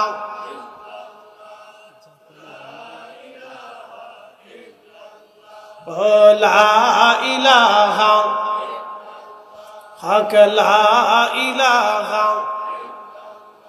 লা ইলাহা ইল্লাল্লাহু মুহাম্মাদুর রাসূলুল্লাহ। পড়ি সাল্লাল্লাহু আলাইহি ওয়াসাল্লাম। খুব মনোযোগ দিবেন, আমি মূল আলোচনায় ফিরে চলে যাই। হযরতে বাদশাহ জুলকারনাইন রাহমাতুল্লাহি আলাইহি, তিনি হযরত ইব্রাহিম আলাইহিস সালামের সামনে যখন ভেড়ার দল কালেমা পড়ল, তখন তিনি বলেন, আল্লাহর খলিল, আমার আর বুঝার বাকি নাই, তিনি রব, তিনি মালিক। তখন তিনি বললেন, লা ইলাহা ইল্লাল্লাহু ইব্রাহিম খলিলুল্লাহ। বাদশাহ জুলকারনাইনের উজির ছিলেন খিজির আলাইহিস সালাতু ওয়াস সালাম। বাদশাহ জুলকারনাইনের উজির ছিলেন খিজির আলাইহিস সালাম। সেই খিজির আলাইহিস সালামকে আল্লাহ ইলমে লাদুন্নি দিয়েছিলেন। আল্লাহর কোরআন বললেন, ওয়া আল্লামনাহু মিন লাদুন্না ইলমা, আমি তাকে একটা বিশেষ জ্ঞান দিয়েছিলাম, যাকে ইলমে লাদুন্নি বলা হয়। বিশেষ একটা জ্ঞান, বিশেষ একটা জ্ঞান, বিশেষ একটা ইলম আমি তারে দিয়েছিলাম। এই ইলমে লাদুন্নি আল্লাহর ওলিদের মধ্যে ছিল, আল্লাহর বুজুর্গদের মধ্যে ছিল। ইলমে লাদুন্নি ফতে আলী রসুলনামা রাহমাতুল্লাহ আলাইহির ভিতরে ছিলেন। এত বড় ইলমে লাদুন্নির অধিকারী ছিলেন, উনি মুরাকাবায় বসিয়া আল্লাহু আকবার, হযরত ফতে আলী রসুলনামা সুফি ফতে আলী রসুলনামা রাহমাতুল্লাহ আলাইহি, উনি মুরাকাবায় বসিয়া মুরিদের সাথে আল্লাহর নবীর একটা জবান বন্ধ থাকবে না, চিৎকার মেরে বলেন আল্লাহু আকবার। ওনার সারা জীবনের খেদমত করেছিলেন হযরতে আবু বকর সিদ্দিক ফুরফুরাবি রাহমাতুল্লাহি আলাইহি। হযরতে ফতেলি রসুলের নামা পালকির মধ্যে চড়তেন। আবু বকর সিদ্দিক ফুরফুরাবি রাহমাতুল্লাহ আলাইহি পালকি কাঁধে করে নিয়ে হাঁটতেন। ফতেলি রসুলের নামা রাহমাতুল্লাহ আলাইহির জুতা মাঝে মধ্যে নিয়ে হাঁটতেন, জুতা মাঝে মধ্যে নিয়ে হাঁটতেন, তাও জুতা উনি বুকের ভিতরে করে নিয়ে হাঁটতেন। লোকেরা বলতো, আবু বকর সিদ্দিক তোমার হলোটা কি? তুমি একজন শিক্ষিত মানুষ হইয়া এক মজ্জুব পাগল বেশি এই মানুষের জুতা কোলে করে হাঁটো, কারণ কি? আবু বকর সিদ্দিক ফুরফুরাবি রাহমাতুল্লাহ আলাইহি মনে মনে দুঃখ পাইতেন। একদিন ফতেলি রসুলের নামা রাহমাতুল্লাহ আলাইহি পালকি থেকে নেমে ডাক দিয়ে বলেন, আবু বকর বাবারে, তুমি আমার জুতাখানা তোমার বুকের ভিতরে ধরে রাখার কারণে, তুমি তোমার কোলের ভিতরে ধরে রাখার কারণে মানুষ তোমার নিন্দা মন্দ বলে। বেটারে, আজকে আমি তোমার জন্য দোয়া করে গেলাম, আল্লাহ রাব্বুল আলামিন তোমাকে এমন একটা মর্যাদা দিবে, এই দুনিয়ার লক্ষ লক্ষ মানুষ তোমার জুতা কমিয়ে দেওয়ার জন্য, তোমার জুতা ধরে রাখার জন্য তারা পাগল পারা হয়ে থাকবে। একবার জোরে বলা যাবে কি আল্লাহু আকবার? ওনার জুতা পাহারা দেওয়ার জন্য, জুতা ধরে রাখার জন্য এই ভারত বাংলা আসামের লক্ষ লক্ষ মানুষ পাগল থাকতো। কি কথা কন না কেন? বিশেষ করে ওনার জুতা ধরে নিয়ে রাখতেন। ফুরফুরার হুজুর যখন ওয়াজ করতেন, ওনার সাথে একজন আসতেন বিশ্ববিখ্যাত আলেম, তার নাম হযরতে রুহুল আমিন বসিরহাটি রাহমাতুল্লাহ আলাইহি। 22,000 হাদিস জানতেন তিনি। 100 জোরে কন্যা মারহাবা। কত হাজার হাদিস! সহিহ বুখারী থেকে একবারে সুনান ইবনে মাজাহ পর্যন্ত কোন হাদিসের কিতাবের কোন ইবারত, কোন বাব, কোন পরিচ্ছেদ, কোন কিতাব, কোন অধ্যায় ওনার বাকি ছিল না। প্রত্যেকটা হাদিসের কিতাব উনি তন্ন তন্ন করে জানতেন। কোন পৃষ্ঠায় কত নম্বর কত হাদিসে কি আছে বলে দিতে পারতেন। এত বড় একজন আলেম ছিলেন। হযরত আবু বকর সিদ্দিক ফুরফুরাবি রাহমাতুল্লাহ আলাইহি যখন ওয়াজ করতেন, তখন রুহুল আমিন বসিরহাটি রাহমাতুল্লাহ আলাইহি ওনার জুতা কোলে নিয়ে এমনি দাঁড়ায় থাকতেন। লোকেরা বলল, হুজুর আপনি এত বড় আলেম হওয়ার পরও হুজুরের জুতা এমনি কান কোলে করে নিয়ে দাঁড়ায় থাকেন কেন? জুতা আপনি রেখে দিয়ে বসে যান। তখন রুহুল আমিন বসিরহাটি বলতেন, বাবারা তোমরা জানো না, ওনার খেদমতের কারণে আমার আল্লাহ ইলমে লাদুন্নি দিয়েছে। একবার জোরে বলা যাবে কি আল্লাহু আকবার?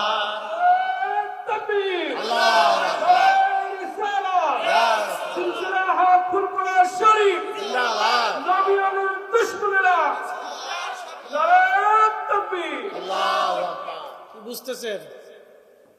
রুহুল আমিন বসিরহাটি রাহমাতুল্লাহ আলাইহির মতো একজন আলেম দেখান তো, দেখেন একজন। ও মিয়া, কোরআন কিতাব পড়ার লোক বহুত দেশে আছে, ইলমে লাদুন্নি দেখেন তো। কি কথা কর না কেন? দেখান আল্লাহর আকাশ থেকে, আল্লাহর কাছ থেকে সে বৃষ্টি আনার মতো একজন দেখান।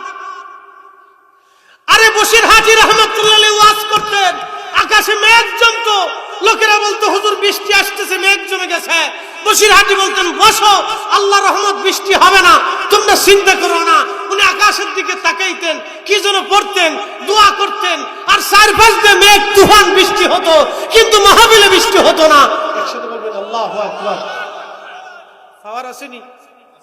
একসাথে কর না, পাওয়ার আসেনি?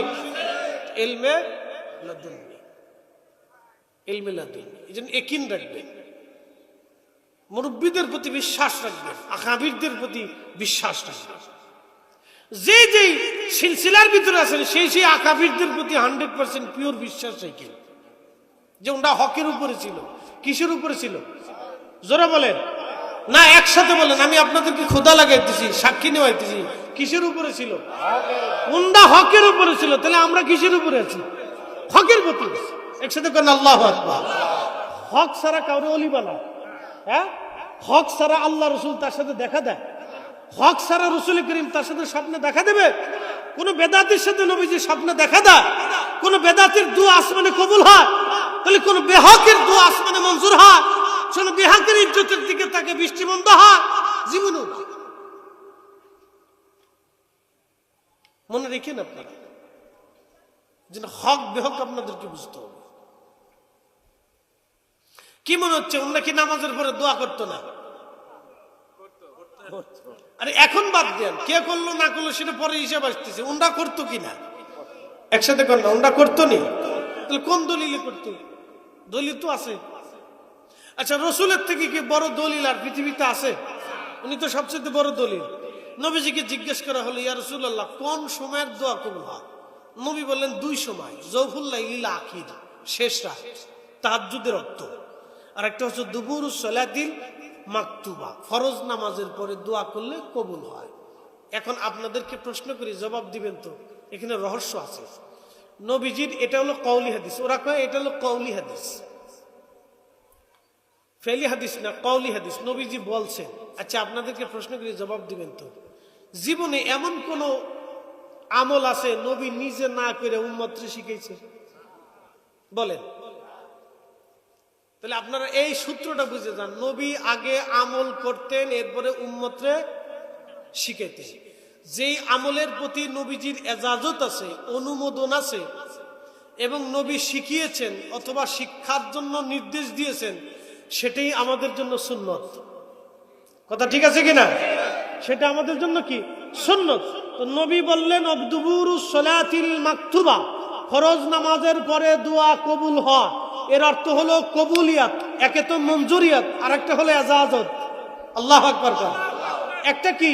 এজাজত, তোমরা করো, পরোক্ষভাবে এজাজত, তোমরা করো, করলে দোয়া কবুল হবে, খালি সওয়াব না, করলে দোয়া কবুল হবে।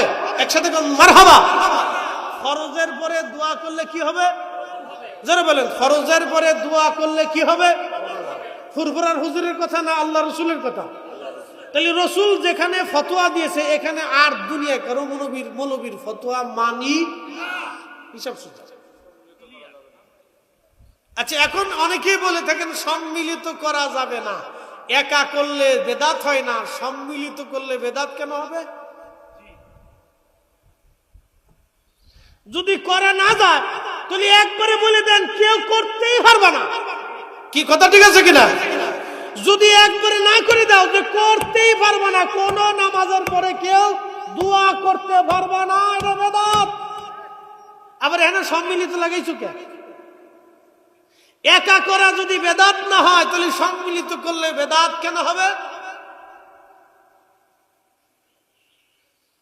একা করাও সুন্নত, সম্মিলিত করাও সুন্নত, কারণ হুকুম দোয়া সবার জন্য। কি কথা বল না? দোয়া কার জন্য? উনি নবীর উম্মত, আমি কি উম্মত না? উনি উম্মত, আমি কি উম্মত না? তাহলে উনার জন্য যেটা সুন্নত, আমার জন্য সেটা সুন্নত। উনার জন্য যেটা জায়েজ, আমার জন্য সেটা জায়েজ। উনার জন্য যেটা হারাম, আমার জন্য সেটা হারাম। উনার জন্য যেটা ইবাদত, আমার জন্য সেটা ইবাদত। কি কথা বল না? এটা বুঝে যান। এগুলি হলো বাহানা, দোয়া বন্ধ করে দিবে, এটা হলো সেই বাহানা, আর কি, অন্য কিছু না।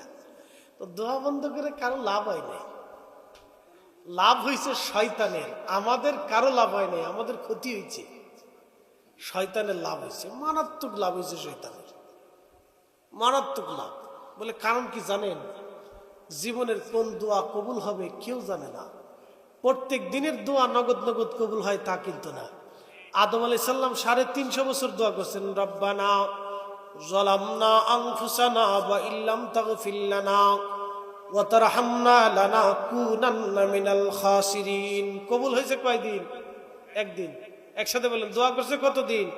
350 বছর। কবুল হয়েছে কয়দিন? একদিন। একসাথে বলেন আল্লাহু আকবার। দোয়া করছে কয়দিন? 350 বছর। কবুল হয়েছে কয়দিন? একদিন। বলতেছি কবুল হয়েছে একদিন। আচ্ছা, কবুল হয়েছে একদিন, খুব মনোযোগ দেন। তাহলে আমরা হায়াত আছে 60 বছর, 40 বছর, তাহলে আমরা সারা জীবনই দোয়া করব, একদিন না একদিন কবুল হওয়ার আশা করি। কি কথা বল না? তাহলে দোয়া কি চলবে না, বন্ধ হবে? কার আইনে? আল্লাহর আইনে। জোরে কোন কার আইনে? আমরা আর কারো ফতোয়া মানবো না, এক ফতোয়াই শেষ। আল্লাহর কোরআনে বলতেছে, এবার শুনে যান, আল্লাহর কোরআনে এইভাবে বলতেছে, ইয়া আইয়ুহাল্লাযীনা আমানুস্তাঈনু বিস-সাবরি ওয়াস-সালাহ। ও ঈমানদার, তোমরা আমার কাছে সাহায্য চাও দুই পদ্ধতিতে। এক নম্বর সবরের মাধ্যমে, আর এক নম্বর সালাতের মাধ্যমে, নামাজের মাধ্যমে। নামাজ পড়ে তোমরা আমার কাছে দোয়া করো, আমার কাছে চাও। একবার জোরে বলা যাবে কি আল্লাহু আকবার? না হয় না, আরো জোরে বলে। কি পড়ে? ইমাম হুসাইন কারবালায় শাহাদাতের সময় কি পড়েছিল? নামাজ। জোরে বলেন। ইমাম হুসেন কারবালায় শাহাদাতের সময় কি পড়েছিল? নামাজ পড়ে দোয়া করছে কার কাছে? আল্লাহর কাছে দোয়া করছিলেন। নামাজ পড়ে উনি আল্লাহর কাছে দোয়া করছিলেন, নামাজ পড়ে দোয়া করছিলেন। শুনে যান, নামাজ পড়ে। হযরতে ইমাম আহমদ ইবনে হাম্বল তিনি 4 বছর জেল খাটার পরে শেষ রাত্রে উনি নামাজ পড়ে আল্লাহর কাছে দোয়া করলেন। পৃথিবীর সব নবী আলাইহিস সালামদের জীবনীতে দেখা যায়, যখনই তারা কোনো ঘটনায়, মুসিবতে, বিপদে, সংকটে পড়ে গেছে, তখনই তারা নামাজ পড়ার পরে আল্লাহর দরবারে হাত বাড়াইছে। আস্তাইনু বিসসবরি ওয়াসসালাহ। আগে ধৈর্য ধরছে, যখন ধৈর্যের সীমানা শেষ পর্যায়ে আর ধৈর্য ধরলে এখন আর কুলানো যাচ্ছে না, তখনই নামাজ পড়ে আল্লাহর দরবারে হাত বাড়াই দিয়েছে, আল্লাহ দোয়া কবুল করে নেন। তাহলে নামাজের পরে দোয়া, এটা শিখাইছে কে? আল্লাহ নিজে শিখাইছে, আমরা কারো ফতোয়া লাগতো না। এটা আল্লাহ নিজে শিখিয়েছে, আর কারো দরকার নেই। আল্লাহ রাসূল নিজে প্র্যাকটিক্যাল শিখেছে এবং তার প্র্যাকটিক্যাল ফজিলতের কথা বলছে, আর কারো দরকার নেই। এ ভাইদের আরো বক্তব্য আছে, বক্তব্য হলো আমরা কোনো উসিলা মানি না, কোনো উসিলা লাগবে না। এখন আপনাদেরকে প্রশ্ন করি, জবাব দিবেন তো? আপনারা কি বাবা মা সারা দুনিয়াতে আসছেন, না বাবা মা মাধ্যম দিয়ে দুনিয়াতে আসছেন? আচ্ছা, তাহলে বাবা মা সারা কি মানুষ আল্লাহ বানাইতে পারে না? হ্যাঁ, তাহলে বাবা মার দরকার কি ছিল? আচ্ছা, আপনাদেরকে বলি, শেফার মালিক কে? জোরে। ওষুধ খান কে? শিরিক। কেন ওষুধ কেন খাবে? শিরিক, জঘন্য শিরিক। কারণ অধিক মানুষ বিশ্বাস করে এই নাফা খাওয়ার কারণে আমার জ্বর ভালো হয়েছে। শিরিক। কথা বল না, জোরে বলেন। অধিক মানুষ বিশ্বাস করে এই ডাক্তারের ওষুধ খাওয়ার কারণে আমার ওষুধ ভালো হয়েছে। এই ডাক্তারের খোদা বানাইছে, তাহলে শিরিক। ওষুধ খাওয়াই যাবে না হুজুরের ফতোয়া অনুযায়ী, ডাক্তারের কাছে যাওয়া যাবে না হুজুরের ফতোয়া অনুযায়ী, শিরিক। এই ফতোয়ার বেলায় নাই, খালি ওলিদের কাছে গেলতেন, খালি শিরিক শিরিক শিরিক করে চিল্লেবে। আপনি 100 জন রোগী আসার পরে 100 জনকে জিজ্ঞেস করেন বাবা সুস্থ কেমন হয়েছেন, ডাক্তার খুব ভালো। রাস্তা কোন জোরে বলে? ওষুধও খুব ভালো, ওষুধ খাওয়ার সাথে ভালো হচ্ছে, ঠিক আছে না? আপনি 100 জন রোগীর ভিতরে 99 জনই কবে যে এই ওষুধই আমার ভালো, এই ওষুধ খাওয়ার পরে আমি সুস্থ হয়েছি। ওই সময় আল্লাহর কথা মনে তাই না, ওই ডাক্তার বলো, এর কাছে যাও। আর 4 দোকানে যায় খালি যদি কইতে পারেন আমার পেটে ব্যথা হয়েছে, তাহলে যে কত ডাক্তার পাবেন তার তো হিসাব নাই। কোনাই কোনাই ডাক্তার, এটা খাও এটা খাও এটা খাও এটা খাও। তাহলে বোঝা গেল ওষুধের মালিক, শেফার মালিককে, তাহলে ডাক্তারের কাছে যাওয়াই যাবে না, ওষুধ খাওয়াই যাবে না। যদি ওসিলা মানেন, আর যদি বলবে ওসিলা মানি না শিরিক, তারে কবেন যে তালি তুই আজকে থেকে ডাক্তারের কাছে যাইতেও পারবি না, ওষুধ তুই খাইতেও পারবি না, খাইলেই তুই জাহান্নামে চলে যাবি। কি কথা ঠিক আছে কিনা? উসিলা মানলে তোর ডাক্তারের কাছে যাওয়ার সময় তাহলে আমরা অসুবিধা নেই, তুই যা। আমরাও অলিদেরকে ওসিলাই মানি। কি কথা ঠিক আছে কিনা? অলিদেরকে কি মানি? ওসিলা মানি। যেমন অলিরা হলো আল্লাহর অলি, ওষুধ হচ্ছে শেফার একটা মাধ্যম, কিন্তু শেফা মূলত আল্লাহ দেয়। ওই ওষুধের ভিতরে গুণাবলী, রোগের মানে সুস্থতার উপকরণ আমরা দিছি না আল্লাহ দিচ্ছে? আর আল্লাহ দিয়েছে, মানে ওষুধের উপকরণটা, শেফার উপকরণ আল্লাহ দিছে। আর অলিদেরকে অলিত্বের মর্যাদা আমরা দিছি না আল্লাহ দিছে? এই জন্য অলিদেরকে আমরা উসিলা মনে করি। কথা ঠিক আছে কিনা? কি মনে করি? আপনাদেরকে আর একটু তথ্য দিয়ে যায়, আমার দিকে তাকান। মদিনা শরীফে কে কে গেছেন একটু হাত উঁচা করেন তো। মদিনাতুল মুনাওয়ারাতে কে কে গেছেন একটু হাত বাড়ান তো। মাশাআল্লাহ, এখানে 5-7 জন 10 জন আমরা আছি। সবুজ মিনারার উপরে, সবুজ গম্বুজের উপরে একটা জানালা কাটা আছে, আসেনি? আছে। যারা কাজ করছে বাঙালিদের ভিতরে এরকম কয়েকজন আছে, একবারে রওজা শরীফের ভিতরে কাজ করে, এরকম লোক আমার আছে। আমার এক ভাই আছে, সে একবারে রওজা শরীফের ভিতরে কাজ করে। এই বছর মদিনা শরীফে নিয়ে আমার খুব ইফতার করেছে, ঘুরে ঘুরে দেখাইছে। আরো কিছু কিছু কথা কিছু জিনিস দেখাইছে, সে আমার নিয়ে নিয়ে, বুঝতে পারছেন? তো খুব মনোযোগ দেন। তে রওজা শরীফের উপরে একটা গম্বুজ আছে, গম্বুজের উপর একটা জানালা কাটা আছে। জানালার দরকার কি? রহস্য আছে। সুনানুদ দারিমিতে 3 নম্বর হাদিস, সুনানুদ দারিমির 3 নম্বর হাদিসে আসছে, রাসূল করিমের দরবারে আম্মাজান নবীজি ইন্তেকাল করেছেন। কয়েক বছর পরে মদিনাতে বৃষ্টির অভাব আসলো, খরা পড়ে গেল, কোনো বৃষ্টি বাদল নাই। সাহাবীরা খুব পেরেশান। আম্মাজান খাদিজাতুল কুবরা রাদিয়াল্লাহু আনহা, দুঃখিত, আম্মাজান আয়েশা সিদ্দিকা রাদিয়াল্লাহু আনহা, তিনার দরবারে যাইয়া, তিনার কাছে যাইয়া সাহাবীরা বলেন, মা জননী, বৃষ্টি হয় না। আম্মাজান, দোয়া হচ্ছে কিন্তু কবুল হচ্ছে না, আমাদের বৃষ্টির দরকার, বৃষ্টির দরকার। আচ্ছা, সাহাবীরা কি আল্লাহ চিনে না? আস্তে করেন না, জোরে বলেন, বুঝাইতেছি। সাহাবীরা কি আল্লাহ চিনে না? যারা আল্লাহর জন্য নিজের জীবন কুরবানি করে দিছে, সন্তান শহীদ করে দিছে, তারা আল্লাহ চিনে না? তারা তো আল্লাহ বাদ দিয়ে তো আম্মাজানের কাছে গেছে কে? বলেন। যারা এখন আমরা উসিলার শিরিক বুঝাইয়া আমরা নতুন করে মুসলমান বানাবার চাইতেছে, ওদের জিজ্ঞেস, একেবারে জিজ্ঞেস যে সাহাবীরা কি তাহলে দিন বুঝতো না? না তোমরা একবারে শিরিক ওয়ালা হয়ে পড়ছো, খুব তাওহীদ ওয়ালা হয়ে পড়ছো। এই সাহাবীরা আল্লাহ বাদ দিয়ে আম্মাজানের কাছে যে বললেন কেন? আম্মাজান তখন কি করলেন জানেন? নবীজির রওজা শরীফের উপরে তখন ছিল খেজুর পাতার ছাউনি। কি পাতার ছাউনি? অর্থাৎ যেই রওজা শরীফ যেটা, এটা ছিল আম্মাজানের হুজরা শরীফ। এখানে আম্মাজানরা থাকতেন নবীজিকে নিয়ে। এটাই ছিল নবীজির বাড়ি।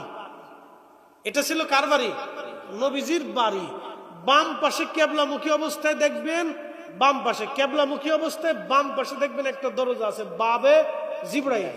তার পাশে আরেকটা দরজা আছে, বাবুন নেশা। তো বাবে জিব্রাইল, ওই দরজা দিয়ে জিব্রাইল আলাইহিস সালাম আসতেন। মনে রাখেন, ওই দরজা দিয়ে জিব্রাইল আলাইহিস সালাম আসতেন। নবীজির রওজা শরীফের সামনে একটা জানালা সবসময় খোলা আছে, ওই জানালাটা খুলে রাখছে একবার পশ্চিমের দিকে, অপরজাটে উম্মেজান হাফসা, উম্মেজান সালমা, উম্মে সালমা এরকম হবে, কারো হাফসা, সালমা, আম্মাজান আলাইহিস সালাম। আমার নামটা আমি কোন আম্মাজান হবে আমি ভুলে গেছি, তবে আম্মাজান উম্মে হাফসা হতে পারে।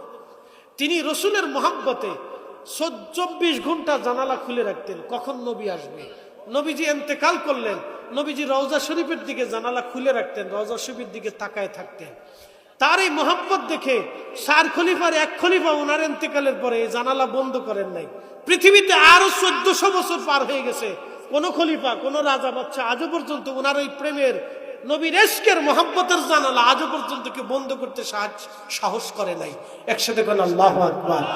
উনি রসুলের জন্য এই জানালাটা খোলা রাখতেন, আজও পর্যন্ত সেই জানালা খোলা। এগুলো দেখিয়েছে, এলে আমরা সাথে গেলে আমরা ঘুটে ঘুটে দেখাবো সেই জানালা এটা এটা। এর ইতিহাস অনেকে জানে না, ভালো করে শুনে। আম্মাজান আয়েশা সিদ্দিকা বললেন, তোমরা রওজা শরীফের উপর থেকে যেই খেজুর গাছের সামানা আছে, সামিয়ানা আছে, ছাদ আছে, তোমরা সরাইয়া ফাঁকা করে দাও। খেজুর গাছের ছাদ সরাইয়া ফাঁকা করে দেওয়া হলো।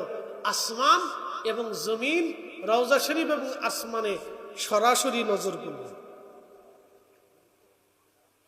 আকাশে মেঘ জমে গেল, অঝোরধারে বৃষ্টি নামলো, একাধারে 7 দিন 7 রাত, 1 সেকেন্ডের জন্য বৃষ্টি বন্ধ হয়নি। একসাথে বলেন আল্লাহু আকবার। কয় সেকেন্ড? 1 সেকেন্ডের জন্য বৃষ্টি বন্ধ হয় নাই।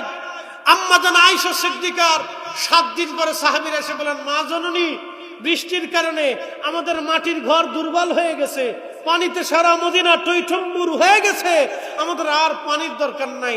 আম্মাজান বললেন, তাহলে রওজা শরীফের ছাদ আবার লাগাই দাও। জোরে বলেন আল্লাহু আকবার। রহস্য আছে না? একসাথে কোন? হ্যাঁ, রহস্য আছে না? এই রহস্যের নাম উসিলা। এই রহস্য আসমান নবীজির রওজা শরীফে সরাসরি যখন আসমান নবীজি রওজার মধ্যে ফাঁকা হয়ে গেল, তখন আল্লাহর আকাশে মেঘ জমে গেল, রহমতের ধারা বর্ষণ হয়ে গেল। এখনো যদি কখনো মদিনায় বৃষ্টির অভাব হয়ে যাবে কোনোদিন, যদি কোনোদিন খরা অথবা দুর্ভিক্ষ বৃষ্টির অভাব এসে যাবে, তখন কারো কাছে দোয়া করার দরকার হবে না, ওই জানালা খুলে দিলেই চলে যাবে, আল্লাহর আকাশ থেকে বৃষ্টি আসা শুরু হয়ে যাবে। একবার আওয়াজ তুলে বলা যাবে কি আল্লাহু আকবার। বৃষ্টি কারো কাছে চাওয়া লাগবে না, শুধু জানালা খুলে দিবে, আকাশ থেকে রওজা শরীফ দেখা যাবে, তাতেই চলবে। এটার নাম ভেদ। বুঝতে পারছেন তো? রসুল কি জিনিস যে সাহাবী থেকে শিখতে হবে, নবী কি জিনিস আম্মাজান থেকে শিখতে হবে, উসিলা কি জিনিস আম্মাজান আয়েশা থেকে শুনে যান। আরে আম্মাজান আয়েশার মতো ব্যক্তিত্ব পৃথিবীতে কোনো নারী কেন, কিয়ামত পর্যন্ত সমস্ত উম্মত যদি এক পাল্লায় দেন, আর আম্মাজান আয়েশার জুতা মোবারক আর এক পাল্লায় দিলে আমাদের মা জননীর জুতার ওজনের সমান হবে না। কথা বলে ঠিক না বেঠে?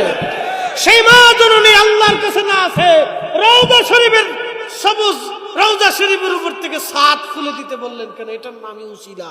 তার মানে মা উসিলা ধরেছে, নবীর উসিলা। কি কথা কর না কেন?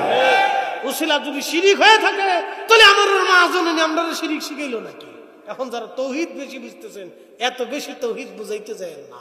তৌহিদ বুঝাইতে গেলে তাহলে আর ডাক্তারের কাছে কিন্তু যাওয়া হবে না, ওষুধও কিন্তু খাওয়া হবে না, তাহলে শিরিক হয়ে যাবে না। এই জন্য আল্লাহ আমাদেরকে কবুল করুক, জোরে বলেন আমিন। মাদ্রাসা